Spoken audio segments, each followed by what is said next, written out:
Ngayong araw ay may kiriripat tayo ng kalamansi seedlings sa isang paso. Ito ang mga ginagamit natin para sa ating repotting process. Meron tayong lupa, meron din tayong pumice or stone para yun sa mga proper aeration natin pag nagpaso na tayo. Siguraduhin natin may butas ang ating mga paso. So una nating ilalagay ang mga pumice or walang pumice is yung mga bato, para po ang tubig ay diretso sa ilalim. Hindi siya magbabara dun sa butas na ginawa natin. So lagyan lang po natin ng at least 1 inches.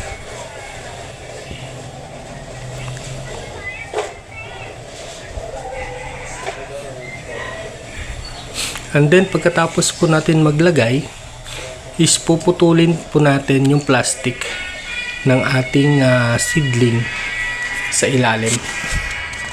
So make sure po na hindi masisira o hindi mawawasak ang soil ball ng ating kalamansi o yung lupa na kung saan siya nakatanim.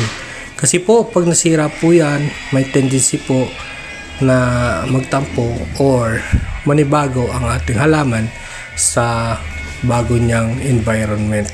Kasi iriripat natin siya. So much better na gawin po itong technique na to. Tanggalin po ang plastic sa ilalim, yung pinaka sarado po niya sa ilalim. Guntingin niyo lang po siya pabilog para po matanggal. Yan. Tapos hihilahin lang po natin pataas yung plastic.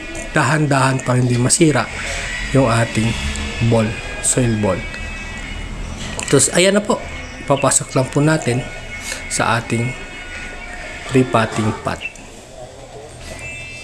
Yan. So perfect. So hindi siya nasira, hindi rin nawasak yung ilalim. So ilalagay na po natin ng ating mga soil. So yung ginamit ko po ditong soil, yung merong mga bato-bato o yung buhangin para po mabilis at madami ang bunga ng ating kalamansi. So gusto kasi nila yung mabuhanging lupa. Yan.